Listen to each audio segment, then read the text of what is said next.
안녕하십니까. 이번 시간은 효율적인 기술사, 시험은 어떻게 내가 대비를 하는가, 그 부분에 대해서 설명을 드리도록 하겠습니다.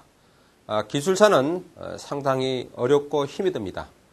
또한 모든 문제가 주관식으로 출제가 되기 때문에 여러분들의 순간순간 시험 당일 시험지를 보고 그것을 작성해야 되는 그 능력은 상당히 여러분들이 훈련과 또한 자신의 어떤 자신감에 의해서 여러분들이 답안 작성을 해야만이 자신의 목표를 성취할 수 있다. 그런 의미에서 하나하나 조언을 드리고자 합니다.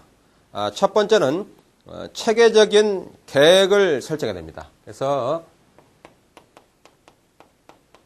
기술사를 공부하는 것은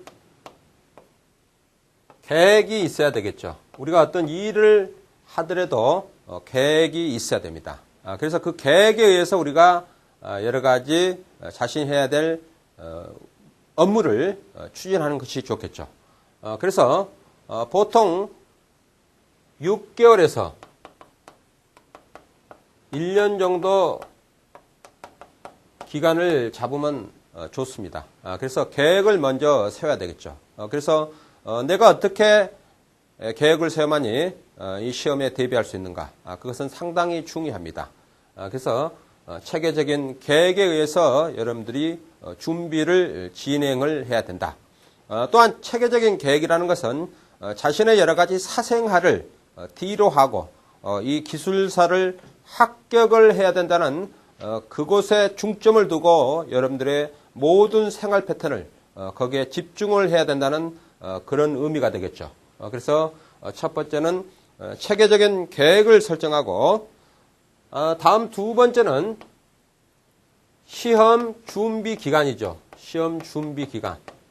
그래서 시험 준비 기간은 앞에서도 언급했지만은 보통 6개월에서 1년 정도의 어떤 기간을 갖고 여러분들이 선정하는 것이 좋다. 기간이 길게 되면은 어떤 문제가 발생합니까?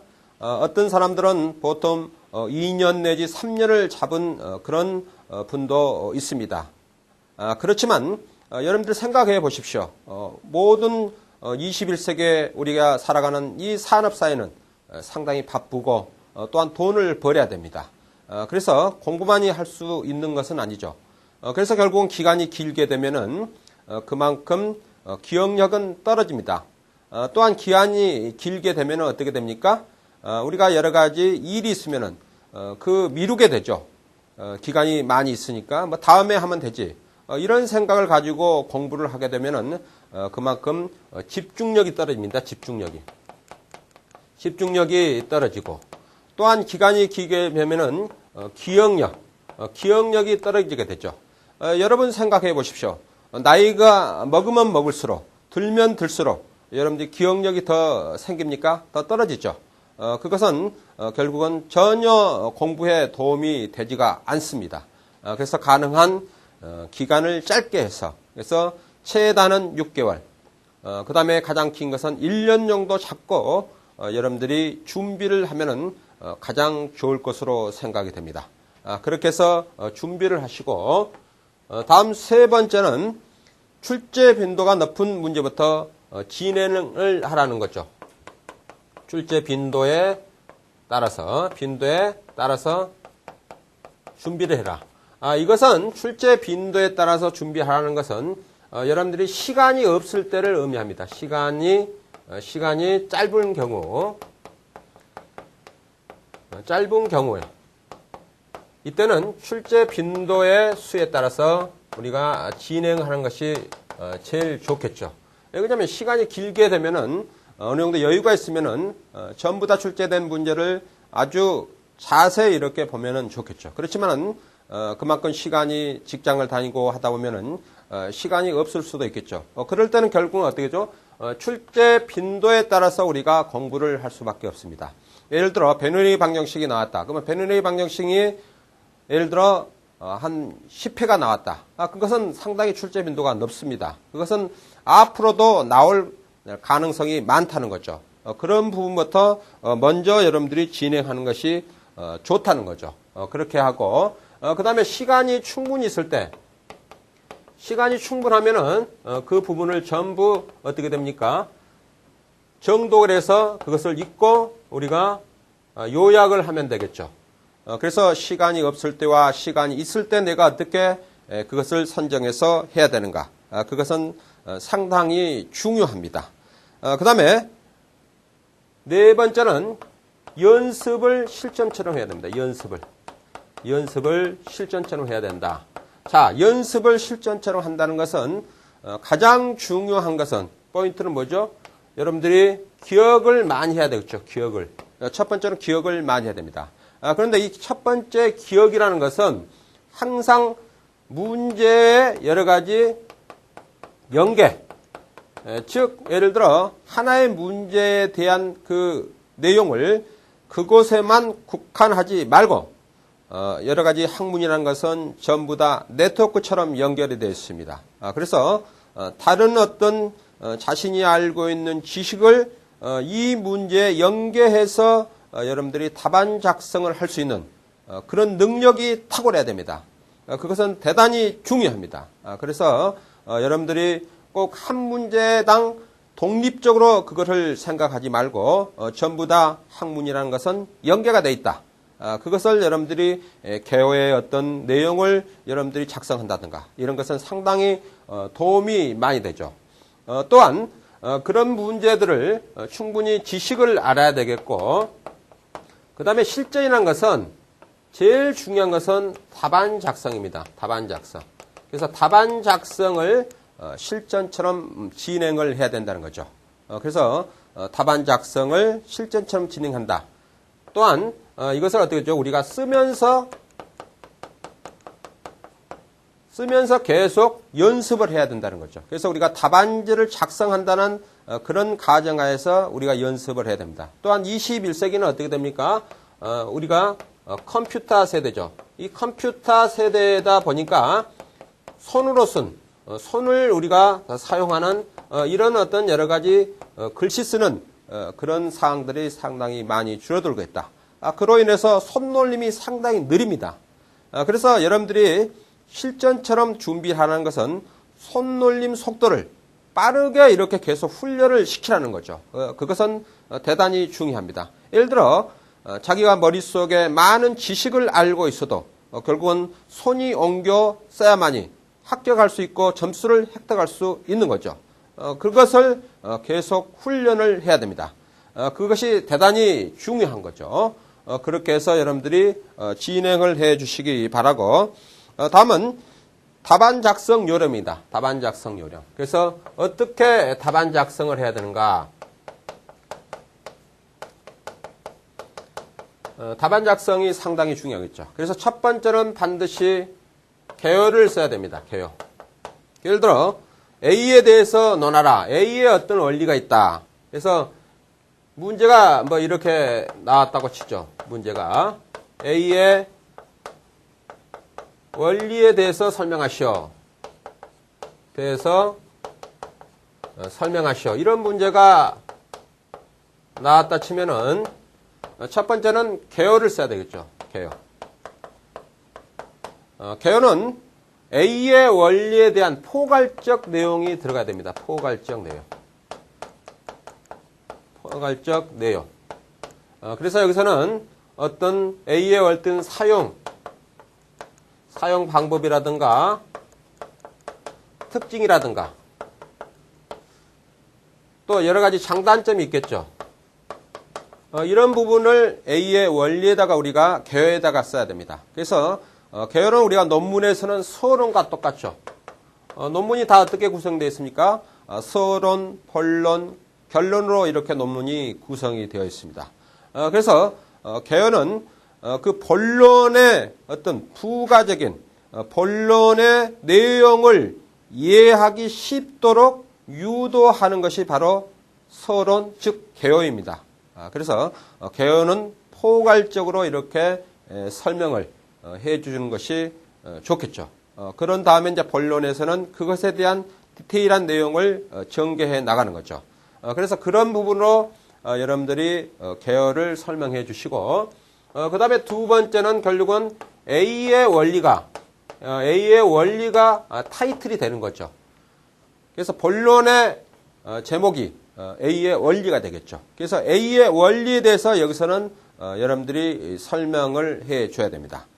그래서 여기서는 결국 A의 원리에 대해서는 쭉 설명을 해주면 되고, 예를 들어 베르누이 방정식이 나왔다면은 베르누이 방정식에 대해서 설명하시오, 이런 문제가 나왔다 치면은 여기에는 결국은 베르누이 방정식 그림을 그리시고, 그 다음에 거기에 포지션 1과 포지션 2, 예를 들어 베르누이 방정식이 뭐 이런 식으로 어떤 유체가 흘러가고 있다면은 이 부분과 이 부분, 즉 이 부분을 우리가 포지션 1이라고 불고, 이 부분을 우리가 포지션 2라고 했을 때 여기에 관련된 여러 가지 V1과 그 다음에 V2, 그 다음에 P1과 P2, 그 다음에 Z1과 Z2, 이런 부분을 이렇게 그림을 그려서 설명을 해줘야 됩니다. 그래서 베르누이 방정식의 개요에서는 어떤 부분에 사용하고, 이것이 왜 필요한가, 그거는 우리가 손실수들을 구한다든가 여러 가지 모터의 동력을 구한다든가 이런 부분에 사용하고 있죠. 그래서 A의 원리에 대한 그림을 그리시고 그 다음에 설명을 진행을 하면 됩니다. 그렇지만 이제 본론에서는 여러 가지 번호가 부여할 수 있죠. 번호 부여. 번호가 부여가 되죠. 그래서 첫 번째 번호가 나오면은 한쪽 가로치시고 여기에 타이틀, 제목을 쓰시면 되고, 그 다음에 또 이 밑에 예를 들어 어떤 내용이 나오면 양쪽 가로치시고 내용을 쓰시고, 그 다음에 또 밑에 나오면은 동그라미 원에서 제목을 쓰시고, 이와 같이 해서 우리가 전개를 해 나가야 됩니다. 그렇게 해서 채점자가 빨리 이해할 수 있도록 그렇게 하는 것이 상당히 유리하겠죠. 그렇게 해서 진행을 하시고, 그 다음에 이제 본론이 끝나고 세 번째는 결론인데, 이론적인 부분은 결론은 필요가 없습니다. 사실은. 이론적인 결론이 어디 있습니까? 그렇지만은 3, 4교시에서 3교시나 4교시에서 최근의 어떤 경향에 대한 기하의 견해를 묻는 이런 문제가 나올 수가 있겠죠. 그런 문제는 결론을 써야 됩니다. 그래서 그런 문제는 이제 결론을 써야 되는데, 그것은 객관적으로 써야 된다. 객관적으로. 그래서 A의 경우가 있고 B의 경우가 있는데, 뭐 B의 경우를 더 선호한다, 이와 같이 객관적으로 쓰셔야 됩니다. 그래서 이것이 옳다, 저것이 옳다가 아니고 A가 있고 B가 있는데 B의 경우를 더 선호하는 것 같더라, 이와 같이 객관적으로 쓰는 것이 상당히 중요합니다. 그럴 때는 결론을 써야 됩니다. 그렇지만 이론적인 것에 본인이 좀 불안하고 여러 가지 그럴 때는 결론이라는 것은 요약 정리할 정도로 그렇게 결론을 마무리하는 것이 좋을 것으로 생각이 됩니다. 그렇게 해서 작성을 하시고, 그 다음에 답안지 분량을 어느 정도 해야 되는가? 답안지 분량은 보통 8페이지에서 10페이지 정도는 여러분들이 작성을 해야 됩니다. 8페이지에서 10페이지 정도 분량.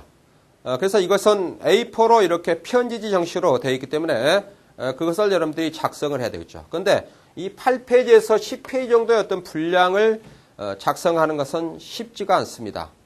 그래서 제가 앞에서 언급을 했지만은 연습을 실전처럼 하라. 그것은 상당히 중요합니다. 이 정도 분량을 여러분들이 쓰시려면은 결국은 우리가 머리에서는 정리가 되어 있어야 됩니다. 머리에서는 정리가 되어 있고, 손은 어떻게 되죠? 답안지에다가 옮겨 쓰는 그런 상태가 돼야지 8페이지에서 10페이지의 분량을 쓸 수가 있습니다. 그것을 훈련을 많이 해야 됩니다. 여러분들 시험을 쳐보시면 아시겠지만, 책상에 엎드려서 생각이 안 날 때 그것을 생각하고 있으면 그것은 거의 다 떨어집니다. 그래서 일단은 문제를 보고 머릿속에서는 벌써 정리가 다 돼 있어야 됩니다. 그런 다음에 손은 아주 빠른 속도로 정확하게 옮겨 쓰는 그런 훈련을 많이 해야 된다는 사실입니다. 그렇게 해서 답안지 분량을 채워 넣으셔야 되고, 그 다음에 잘못된 부분, 예를 들어 수정을 하고 편집을 해야 되겠죠. 그래서 10분 전에는 반드시 끝나야 됩니다. 여러분들이 기술사는 100분이죠. 100분이면은 90분 동안에는 답안 작성하고 10분 동안 뭐를 하는가? 10분은 교정을 보고 10분은 교정을 봐야 됩니다. 10분은 교정을 보고 그래서 잘못된 부분은 있으면은 예를 들어 아니다. 아니다가 있으면 이걸 두 줄 끊고 있다로 이렇게 표시를 한다든가 이런 식으로 여러분들이 그 문제 자기가 답안 작성한 내용을 읽어보고 그것을 여러분들이 수정할 수 있도록 그렇게 해야 됩니다. 그것은 상당히 중요합니다. 그렇게 해서 여러분들이 전부 다 시험에 여러 가지 교정을 볼 수 있는 10분 동안의 그 시간을 할애를 해야 됩니다. 그렇게 해서 잘못된 부분은 여러분들이 교정을 해주시고 또한 그렇게 10분 동안 모든 내용을 읽어보시면은 본인이 시험이 끝난 후에 채점을 하면은 여러분들이 학부를 알 수가 있습니다. 그렇게 해서 여러분들이 진행을 해 주시기 바라고 그래서 10분 동안 그렇게 하시고 그 다음에 시험 전략이 있습니다. 시험 전략. 그러면 어떻게 시험 전략을 세워야 되느냐. 1, 2교시가 대단히 중요합니다. 1, 2교시가. 1, 2교시가 대단히 중요한 사실입니다. 그래서 첫 번째 1교시는 객관식으로 주관식으로 단답형 문제가 나오죠. 그래서 1교시에 단답형 문제가 나옵니다. 그 다음에 2교시는 주관식 문제인데 이론적인 내용이 주로 2교시에 출제가 되고 있죠. 그래서 여기서 이 1, 2교시에서 70점 이상을 여러분들이 획득하도록 여러분들이 전략 전술을 써야 됩니다. 왜 1, 2교시가 중요하느냐? 1, 2교시 시험을 잘 보면은 3, 4교시에도 여러분들이 시험을 잘 볼 수가 있습니다. 왜 그러냐면은 1, 2교시에 잘 보면은 컨디션이 어떻게 되죠? 컨디션이 상당히 업이 되죠. 본인이 1, 2교시에 시험을 잘 봤기 때문에. 그렇지만 1, 2교시 시험을 못 보면은 여러 가지 3, 4교시는 불리하죠. 식사를 하고 시험을 봐야 되고 또 1, 2교시 시험을 못 보면은 컨디션이 다운이 돼 가지고 상당히 힘들죠. 그와 같은 여러 가지 문제 때문에 1, 2교시가 대단히 중요합니다. 그래서 1, 2교시에 여러분들이 시험을 잘 보도록 여러분들이 아주 전략 전술을 잘 쓰셔야 됩니다. 그렇게 하시고 그 다음에 앞에서 언급했던 8에서 10페이지의 어떤 답안지를 여러분들이 쓰려면은 답안지를 작성을 하려면은 여러분들이 어떻게 해야 되는가? 중요한 포인트입니다. 그림이라든가 그래프, 식을 활용해서 답안 작성을 하도록 노력을 해야 됩니다. 자, 여러분들이 우리가 그냥 문장을 어떻게 됩니까? 편지 형식으로 쭉 쓰다 보면은 앞뒤가 안 맞게 우리가 문장을 쓸 수도 있습니다. 그렇기 때문에 그림이라든가 그래프, 식을 활용해서 본론의 내용을 여러분들이 답안 작성 훈련을 충분히 하면은 어떻게 됩니까? 채점자가 빨리 이해할 수 있겠죠. 채점자가 빨리 이해하고 그것을 점수로 연계할 수가 있습니다. 그렇지만 여러 가지 내용을 장문으로 써놓으면은 그거를 여러분들이 입장 바꿔 생각해 보세요. 그거를 읽으려면은 시간도 많이 걸리고 또 뒤죽박죽 써놓으면 어떻게 되죠? 채점자가 짜증이 납니다. 저도 학교에서 강의를 하고 있지만은 학생들이 아주 답안 작성을 잘 하는 학생은 플러스 알파도 줄 수 있는 그런 마음을 가지고 있듯이 답안 작성을 못하면은 상당히 마음으로 짜증이 나고 그렇습니다. 그래서 가장 중요한 것은 그림이나 그래프를 식을 잘 활용해서 어떻게 됩니까? 채점자를 감동을 시켜야 됩니다. 감동을 시킬 수 있는 답안 작성을 해야 됩니다. 그것은 상당히 중요합니다. 여러분들 생각해 보십시오. 항상 어떤 상대방과 대화를 할 때도 상대방이 나를 배려하고 나에 대해서 관심이 있고 그런 사람에게 그분에게 욕을 할 수 있습니까? 뭔가를 내가 도와주고 싶고 뭔가 그분에게 참 즐거운 어떤 일이 있으면 그것을 내가 도와주고 싶고 그런 거 아닙니까? 그래서 우리가 채점자를 감동시키는 답안지는 여러분들이 합격할 수 있는 지름길입니다. 그것을 꼭 명심을 해 주시기 바라고, 그 다음에 또 두 번째, 우리가 여섯 번째는 뭡니까? 자신감이 있어야 됩니다. 자신감. 그래서 자신감이 있어야 되겠죠. 자신감과 그 다음에 인내심이 있어야 됩니다. 이것은 상당히 중요합니다. 자, 우리가 자신감이 인생을 살면서 자신감을 갖는다는 것은 대단히 중요하겠죠.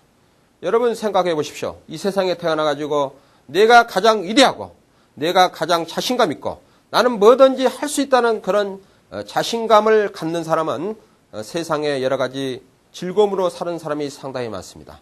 그렇지만 나보다 잘난 사람을 보면 내 자신이 위축이 되고 또 공부를 잘하는 사람 보면 내 자신이 초라해지고 그것은 상당히 잘못된 사고방식이죠.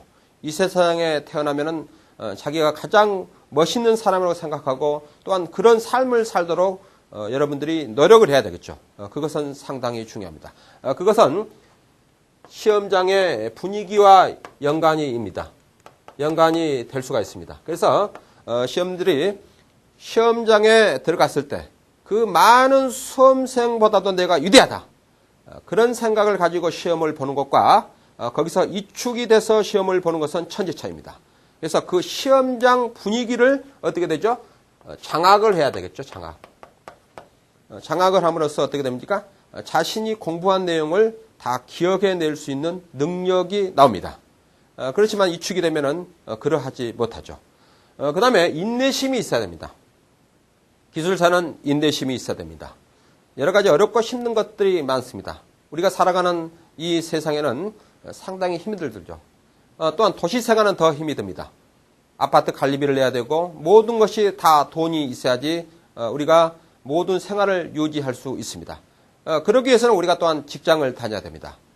그런 와중에서 또 우리가 공부를 해서 자신의 어떤 명예를 획득을 해야 됩니다. 그렇게 여러분들이 병행하는 것은 쉽지만은 않습니다. 그렇지만은 자신이 하려고 하면은 충분히 될 수가 있습니다. 그래서 그런 부분에 여러분들이 충분히 검토를 해서 진행을 해 주시기 바라고, 그 다음에 일곱 번째는 답안지 양식이 변경이 됐고 또한 분량도 많이 늘어났죠. 그래서 여러분들이 답안지의 양식이 변경이 됐습니다. 그래서 옛날에는 우리가 이렇게 아래에서 위로 넘겨서 우리가 답안지 작성을 했는데 현재는 옆으로 넘기죠. 그래서 결국은 오른쪽에서 왼쪽으로 넘기면서 답안지 작성을 할 수 있도록 그렇게 되어 있습니다. 그래서 그 부분도 여러분들이 참고를 해서 여러분들이 훈련을 해 주시기 바랍니다. 다음에는 암기 위주. 암기 위주보다는 여러분들이 어떤 기억력을 생각해서 그거를 끄집어낼 수 있도록 그렇게 해야 됩니다. 그래서 여러분들이 책을 살 때 책 선정이 상당히 중요합니다. 책 선정. 그래서 책을 여러 권을 보는 것이 중요한 것이 아니고 자신에게 맞는 서적을 선정을 해야 되겠죠. 자신에게 맞는 서적을 선택을 해야 됩니다. 그래서 그것을 어떻게 되죠? 그것을 주 교재로 활용해서 여러분들이 공부를 해 나가야 됩니다. 그런데 여러 권의 책을 보면은 여러분들이 혼선의 의미가 충분히 내포되어 있다. 예를 들어 저자마다 약간씩 생각하는 패턴이 다르기 때문에 전개하는 능력도 약간씩 다릅니다. 그러면 A라는 책을 보고 B라는 책을 보고 이렇게 반복해서 왔다 갔다 하면은 결국은 자신의 생각에 여러 가지 흔들림이 발생할 수 있습니다. 즉, 공부에 대한 기준이 흔들린다는 거죠. 본인이 공부하는데 A의 책을 보고 B의 책을 보면은 그것이 어떤 기준이 흔들리기 때문에 효율성이 떨어지는 거죠. 그래서 반드시 책이라는 것은 자신의 맞는 서적을 가지고 공부를 진행을 해야 됩니다. 그리고 나머지 책은 하나의 서브로 보조를 하고 A라는 책을 보면서 자기가 좀 더 추가될 내용을 알고자 할 때는 B라는 그런 서브 교재를 보셔서 거기다가 A의 교재에다가 포스트잇을 붙여서 거기다가 메모를 하고 이와 같이 한 곳에 집중을 해서 여러분들이 공부를 해 나가야 됩니다. 그래야만이 효율적인 공부가 되겠죠. 그렇게 해서 여러분들이 진행을 해 주시고 그 다음에 책을 여러분들이 구입을 하면은 정독을 해야 됩니다. 그래서 정독을 한 번 이상은 여러분들이 정독을 해야 됩니다. 한 번 이상을. 그래서 논술형 그런 책을 가지고 여러분들이 공부를 해야 되겠죠. 인터넷이나 또는 여러 가지 다른 매체를 보면은 서브노트가 많이 나오는데 서브노트를 뭐 판매하고 뭐 그런 얘기가 많이 나오는데 여러분들이 상당히 생각을 많이 하셔야 됩니다. 자, 우리가 서브노트를 산다는 것은 그만큼 여러분들이 공부의 시간을 줄이겠다는 거 아닙니까? 그런데 그것은 좋지만 공부의 시간을 줄여가지고 기술사를 합격하면 얼마나 좋겠습니까? 그것은 절대 힘든다. 그래서 반드시 책을 사면 한 번 이상을 정독을 하시고 정독을 하시면서 어떻게 됩니까? 핵심 키워드를 어떻게 되죠? 키워드를 언더라인을 쳐서 그것을 전부 표시를 해야 되죠. 키워드를 표시를 합니다. 거기에 있는 내용을 다 여러분들이 암기는 할 수가 없겠죠. 그걸 어떻게 다 암기합니까? 그렇지만 키워드를 표시를 하고 이 키워드를 어떻게 됩니까? 여러분들이 고무줄을 연상하시면 됩니다. 고무줄. 자, 고무줄이 예를 들어 잘 들으면은 5cm, 50cm밖에 안 됐는데 이것을 양팔로 잡아당기면은 어떻게 됩니까? 1m 20cm가 됐다. 그런 능력이 탁월해야지 합격을 합니다. 즉, 키워드를 가지고 문장에 살을 붙이는 능력이 탁월해야지 기술사를 합격할 수가 있습니다. 그 책에 있는 수많은 내용들을 어떻게 여러분들이 실을 애우듯이 애울 수가 있겠습니까? 그것은 불가능합니다. 그래서 키워드를 가지고 문장에 살을 붙이는 능력이 탁월해야지 기술사를 합격할 수 있다. 그렇게 해서 여러분들이 준비를 하셔야 됩니다. 그래야지 여러분들이 쉽게 할 수 있고 이 서브노트를 가지고 여러분들이 공부하는 것은 상당히 위험천만합니다. 여러분들 생각해 보십시오. 내가 예를 하나 들겠습니다. 시골에 농부가 있습니다. 시골의 농부가 이웃집에서 준 종자씨를 줬습니다. 근데 이 종자씨를 밭에다가 심었습니다. 밭에 심어가지고 그것을 뿌려서 심었습니다. 그런데 그 종자씨가 나중에 싹이 나서 잘 자라고 수확이 잘 될 수 있을 것 같습니까? 그것은 아니죠. 왜냐하면 건실한 종자씨를 주더라도 농부는 아침에 일찍 일어나 풀을 메고 거름을 주고 그 식물을 계속 곡식을 보호하고 관리를 해야만이 그 곡식에 수확이 많이 나듯이 자기 정성과 자기의 노력이 들어가야만이 결과는 좋습니다. 그렇지만 남들이 노력해서 해놓은 것을 자기가 그것을 그대로 갖다 여러분들이 사용한다는 것은 그것은 여러분들이 많이 생각해 보면은 잘못된 것을 알 수가 있을 겁니다. 그것은 상당히 중요하시고 그 다음에 공부는 어떻게 하는가? 저는 공부를 혼자 공부하는 것이 가장 바람직하다고 생각이 됩니다. 그런데 이것을 그룹으로 해서 공부하는 것은 바람직하지 않다고 저는 생각합니다. 왜 그러냐면은 여러분 생각해 보십시오. 학원을 다닌다면은 예를 들어 제가 학원을 다닌다. 자, 학원에는 많은 사람들이 올 수가 있습니다. 그러면 A라는 사람과 B라는 사람과 C라는 사람이 있습니다. 그분들이 얘기하는 한마디 한마디가 전부 다 신경을 안 쓸 수가 없습니다. 예를 들어 이 문제가 중요하다 하더라. 뭐 이 문제가 나올 것 같다 하더라. 뭐 이런 내용을 듣다 보면 어떻게 되죠? 자기도 또 거기에 대해서 관심을 가질 수밖에 없겠죠. 왜 그러냐면 자기도 시험을 쳐야 되기 때문에. 그런 여러 가지 여론에 의해서 민감하게 작용할 수밖에 없습니다. 그렇게 하다 보면은 자신이 공부하는데 기준이 흔들려질 수가 있죠. 그렇죠? 그것은 바람직한 것이 아니죠. 그래서 집에 공부할 수 있는 방을 하나 만들어서 혹은 독서실에 가서 조용히 공부하는 그런 방법이 자신의 어떤 공부의 패턴을 지속적으로 유지하면서 또 그렇게 하다 보면 어떻게 되죠? 영감이 옵니다. 영감이 옵니다. 그래서 이번에는 이런 문제도 나올 가능성이 있겠구나. 그러니까 깊이 있는 공부를 하다 보면은 인스피레이션, 즉 영감이 오는 거죠. 그렇게 해서 적중하는 것이 훨씬 많습니다. 그래서 여러분들이 기술사라는 것은 학원에 가서 공부하는 것도 좋지만 그것은 상당히 어떤 자신의 공부 방법에 집중이 분산이 된다. 또한 학원비도 많이 들죠. 또한 교통비, 즉 앙북하는 시간과 그 다음에 학원에서 듣는 시간, 또한 학원에서 듣고 와서 본인이 복습하는 시간, 이거를 여러분들이 생각해 보십시오. 그런 부분을 충분히 여러분들이 고려를 해주시고, 그렇지만 동영상은 어떻게 됩니까? 본인이 집에서 얼마든지 들을 수가 있고, 또한 자신이 충분히 공부하면서 자신이 모르는 부분을 강의를 통해서 그것을 보충할 수 있는 상태가 됩니다.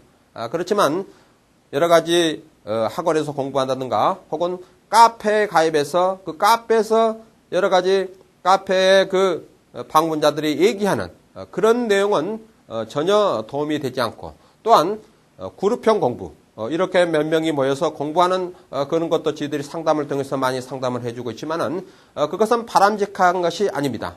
그룹형 공부를 한다고 여러분들이 생각해 보십시오. 그러면 거기에 가서 A라는 장소에 가서 모여서 또 다른 곳에 차를 타고 와야 되겠죠? 거기서 모여서 공부를 시작합니다. 공부 끝나면 또 술 한잔 해야 되겠죠?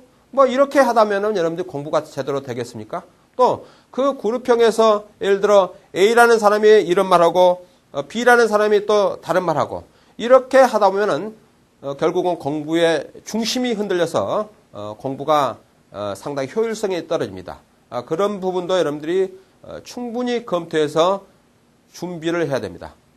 고로 기술사는 본인의 어떤 독학에서 인내와 진념에 의해서 여러분들이 준비를 해야 됩니다. 그렇게 되면 충분히 됩니다. 그리고 출제 문제에 대해서 말씀드리겠습니다. 자, 우리가 일반적으로 1교시의 단답형 문제. 이 단답형 문제는 매년 새로운 문제가 5, 6문제는 추가가 됩니다. 단답형 문제는.